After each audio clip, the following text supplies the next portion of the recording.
Hi friends, are you ready to start the next few chapters of Front Desk? When we left off, Uncle Ming had come for a visit, and he was saying how he had gotten in trouble with the loan sharks, and he wasn't going to be able to, he was going to have to go back to the job that immigration had just come to because they were holding his ID and passport and he couldn't get it back. So he was going to have to go back to that work. So let's find out what happens and how Mia's gonna maybe help him, all right? So here we go, chapter 48, Front Desk. Uncle Zhang had borrowed $500 from some loan sharks when he first came to America, just as Uncle Ming had. It wasn't even for myself, it was for my mom back home. She was very sick and I thought, he could barely finish. You thought maybe if he paid for an expensive doctor she might get better? My dad said, glancing at my mom. My mom slipped her hand into his. Uncle Zhang shook his head. It wasn't even that. She had stage 4 cancer. It had already spread. There was nothing they could do, he said. So then his eyes grew moist, his voice shaky. I borrowed the money so that she could die knowing her only son was okay out there, that I had made it in America instead of the loser. Uncle Zhang started crying. Listen to me, you're not a loser, my dad said. None of us knew it was going to be like this. I couldn't even say goodbye, Uncle Zhang bit down on his lower lip. I was afraid if I called her, she'd hear it in my voice how much I was struggling, so I refused. No matter how many times she asked for me, in the end, I refused to get on the phone with her. My mom put a hand on Uncle Zhang's shoulder. None of us said a word.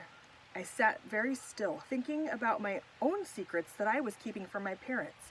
My missing pencil, the C- lurking in my closet. I thought about my parents and how they almost never wanted to write or call my grandparents or Shin's family. And if we called them, my mother always rushed to get off the phone. Either that or she'd put on the same voice she used at Macy's when she said, "Just looking." As the hazy sky turned into night, my parents, Uncle Zhang, and I gazed out the window, thinking of all the things we wanted to say to our parents, but couldn't. In the middle of the night, I got out of bed and went over to my mom and dad's bed. My dad was snoring peacefully. I hesitated for just a second. He got so little sleep, my dad, before shaking him awake. "Dad," I whispered. "Huh, did a customer come?" He just asked, jerking his eyes open and sitting up. "I'll be right there." "No, Dad, it's just me," I said. "I can't sleep. I'm thinking about Uncle Zhang and his passport." "I know," my dad sighed. "Me too." "What's he going to do?" "I don't know, honey," my dad said. "Hopefully he can meet someone soon that can help him." "Like who?" "A lawyer, maybe," my dad said. "What can a lawyer do for him?" I asked. My dad thought about it. "A lawyer will be able to tell his employer what's what," he said. "Well, why can't we tell people what's what?" I asked him. He chuckled. "We can, sweetheart, but nobody's going to listen to us," he said. "That's not true," I thought. "Hank's new employer, he listened." My dad rolled up back on his side. "There's nothing you can do, sweetheart," he said. "Now try and get some sleep." I went back to my room, but I didn't get some sleep. Instead, I pulled out a piece of paper from my drawer and Mrs. T's big old dictionary thesaurus, which I still had from when I wrote Hank's letter. With a flashlight, I started writing. "Dear employer, I am writing to you about your employee Sling. Mr. Zhang has informed me that you are in possession of his passport and ID. It is illegal to confiscate someone's passport and ID. I request your immediate return of Mr. Zhang's passport and ID. Failure to do so will result in serious consequences. I will be following up with Mr. Zhang to see if you have returned his passport and ID. Thank you for your attention. Sincerely, Mia Tang, lawyer." I worked on the letter all night long, making sure the tone, punctuation, and syntax was all right. I read it over 5 times, and I was pretty sure I had corrected all the grammatical mistakes. I copied it to a clean sheet of white paper. Before I left for school, I handed Uncle Zhang the letter. "This is for you," I told him. "I don't know if it'll work, but it's worth a shot." I watched his eyes dance across my writing. "You wrote this?" he asked. "Well, I had a thesaurus," I said. "Mia, this is incredible," he said. I blushed. "I hope it works for you, Uncle Zhang," I said, hugging him. "Me too," he said, clutching the letter. "Me too." Chapter 49. Uncle Zhang left. We got a call from another immigrant. He had been over to Mrs. Robinson's house, and the stolen neon green Ford Thunderbird was not there. I looked down at my lucky jeans and thought, phew. With the car officially nowhere to be found, I felt it was only appropriate I personally tell the owner, Mr. Lorenz, so I opened up the ledger, looked up his phone number, and gave him a call. When he didn't pick up, I glanced at his address and was surprised to see that he lived right here in Anaheim, a couple of blocks from my school, actually. After school, Lupe and I went over to his house. Mr. Lorenz lived in a small yellow house on Orange Avenue. We walked up and knocked on the door. "Hello, Mr. Lorenz," I called. "Anyone home?" Lupe cupped her hand and tried to peer through the window. We heard rustling and footsteps. Finally, the door opened a crack. "Who's asking?" Miss Lorenz said. "It's me, Mia, the girl from the Calvista, where your car got stolen," I said. "And this is my friend Lupe." Lupe waved at Mr. Lorenz. "Hey," she said. "Can we come in?" I asked him. Mr. Lorenz didn't let us in right away. He paused to think about it, and then finally he sighed and undid the chain on his door.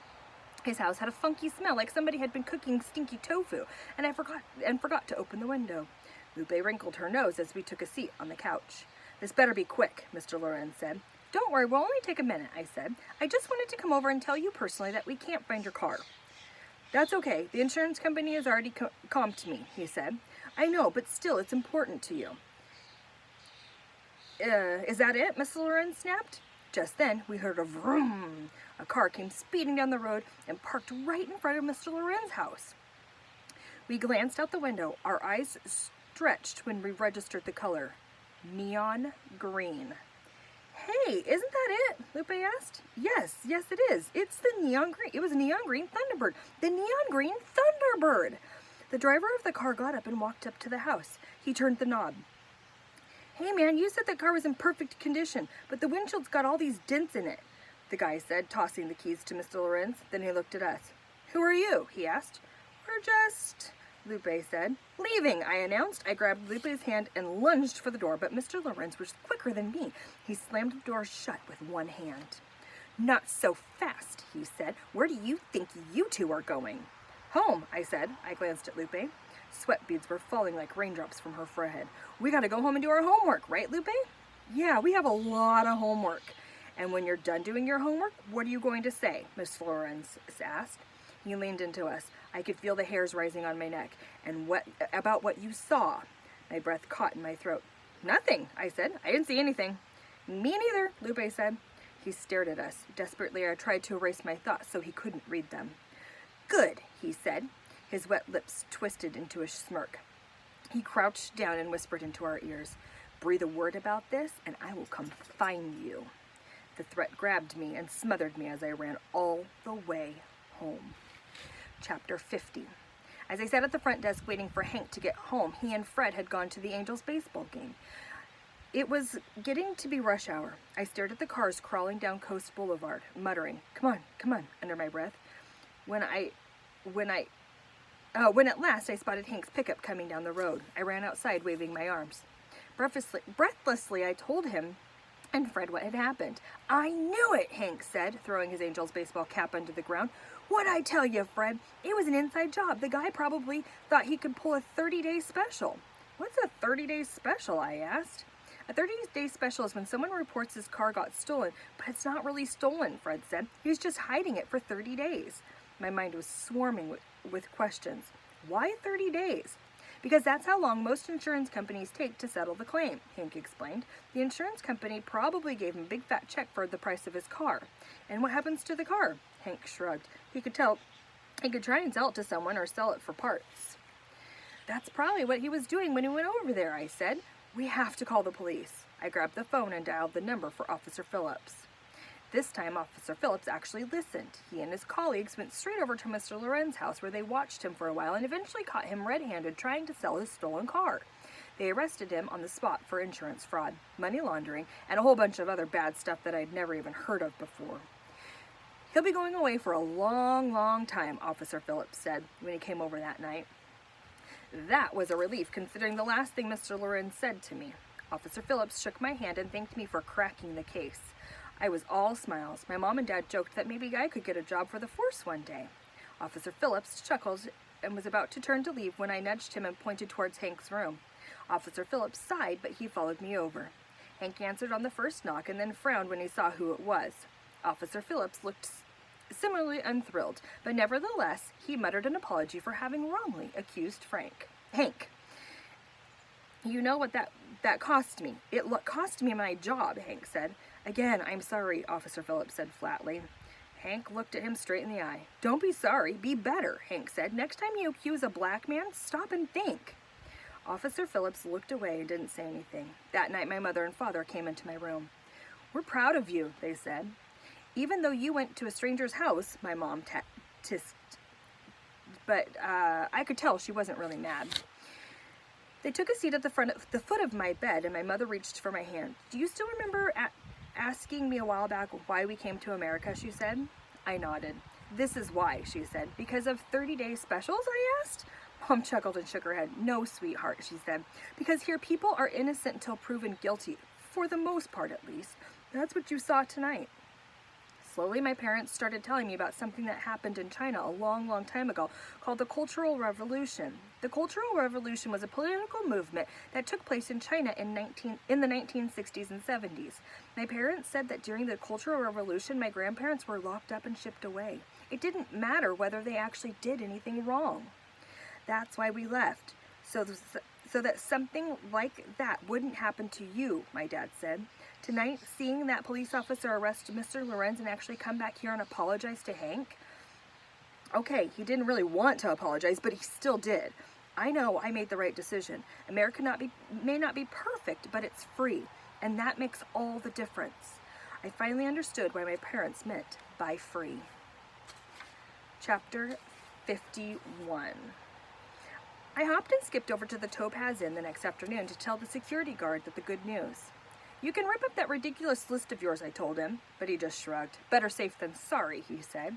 But I just told you, Hank didn't do it. Neither did Mrs. Robinson or any of the other black customers. Mr. Lorenz did it. He's the one you should put on your list. No matter what I said, though, the crazy security guard refused to get rid of his list. He kept saying, it's a free country, I can do whatever I want. I wanted to shake him and say, you're not getting it. That's not what free means. Free means innocent until proven guilty and not guilty no matter how innocent. I stormed back to the Calvista. Hank was in the parking lot chatting with some customers. As soon as he saw my face, he asked, what's wrong? He followed me inside the front office and I told him what happened. What do we do? I asked him. Hank didn't say anything for a long time. Then he reached across the front desk and grabbed a blank piece of paper. Do what you do best, he said, putting the paper in front of me. Will you help me? I asked Hank. Hank nodded. Sure, he said. That afternoon we worked together on the letter. I wrote most of it, but Hank helped me with certain keywords like discriminatory, a word I did not know before. Dear Stores, I know that the security guard from the Topaz Inn gave you a list of bad customers, but it's not actually a list of bad customers. It's a list of black customers. He put them in the list because he seems to think that all black customers are bad. But that, number one, is not true, and two, incredibly discriminatory. I know it's not true because my good friend is black, and he is one of the kindest people I know. Also, I just solved a case involving a stolen car, and guess what? The thief was not black. Actually, he wasn't even a thief. He was the owner. That just goes to show you shouldn't judge a book by its cover. So I'm asking you to please tear up the list. Let's treat all of our customers with kindness and respect and not judge anyone by the color of their skin. If you have any questions, please call me at 555-281-0482. Sincerely, Mia Tang, Assistant Manager, Calvista Motel. I was very proud of our little letter, and so was Hank. Hank said I hit the issue on the nose, which made me smile. I wrote out 10 copies of the letter by hand and went door to door to all the shops on our street. At most stores, the person inside barely looked at my letter and just put it aside, saying that he'd read it later. But then, back at the motel, my phone started ringing. First, the man from the liquor store called up. Darn right, you shouldn't judge a customer by the way that they look. I mean, heck, I'd judge all my customers by the way they look. I'd be out of business. Half my customers can't even walk straight, he said. I ticked yes next to the liquor store on my notebook. The guy at the convenience store on the street called up next. His voice shook as he spoke. I came over from the Philippines 7 years ago, said Mr. Bayan. I'd forgotten what it's like to be judged. I'm ripping the list up right now. That was a yes for the convenience store. The laundromat called up next. I never used that silly list anyway. Clothes are clothes, doesn't matter to me who they're on, said Mr. Bagwati. Yes, for the laundromat. 8 yeses later, I was down to the other 2 motels, Lagoon Motel and Topaz Inn. I knew Topaz Inn was out, but Lagoon Motel, I still had a shot at it. I grabbed my letter and headed over there again. The manager was an old guy with a raspy voice. He frowned when he saw me. What do you want? He asked. Did you read my letter? I asked. Yeah, I read your letter, he said. And? I don't know, he said. Don't get me wrong, kid. I get where you're coming from, but you and I both know that every time we push that buzzer, we're judging someone based on the way that they look. I mean, it's not like we're judging them based on their personality or how they eat a fig. We're making a quick 10-second decision based on what they look like, he said. But that's different, I said. How is it different? It's not based on their skin color, I said. It's based on other things, like they're walking funny. Probably means that they're drunk. Are they pounding on the front door? Or are they knocking politely? Yeah, but if you think about it, I could tell that he was one of those people who loved to just argue, and we were going to be out there all day, so I decided to cut to the chase. Look, I've got 7 shops who have agreed to not follow the list, plus us. If you join us, great. If you don't join us, I'm going to write a letter to the mayor's office. Gosh darn it, kid, he harumphed, throwing his arms up. You and your letters. Are you in or are you out? I asked firmly. There was a long pause. Fine, I'm in, he said finally. In the end, the Topaz Inn caved too. I told our towel and sheet supplier, who had also happened to be their supplier and was also African American. Once he heard about the list, he marched over to the Topaz Inn and threw a fit, threatening to stop selling them supplies unless they cut it out. Without a supplier for their towels and bedding, the Topaz could not operate their business, so they had no choice but to get rid of their list. They apologized and blamed it all on their security guard, whom they promptly fired. As the security guard crawled by a day after the Topaz let him go, he hollered at me, "You happy now? You cost me my job, kid." I shook my head at him. From the way he was walking, I could tell he'd been drinking. We Chinese are supposed to watch out for each other. Not if you're being racist. My life's ruined because of you. I turned my back to him and that just made him more mad. Hey, I'm talking to you. Yeah, you. You're sitting there in your nice air-conditioned office. You think it's all fun and games, don't you? Well, guess what, he slurred. It's not. You have no idea what it's like for the rest of us. You don't know what it's like to be fired and have no money and nowhere to go. That did it. You have no idea what I know, I yelled back at him. I've been getting fired since before you could read. I could write a book on what it's like to have no money. You know what else I know? That's no excuse to treat other people like dirt. The security guard walked away without another word. All right, friends, that's it for today. I will see you next time.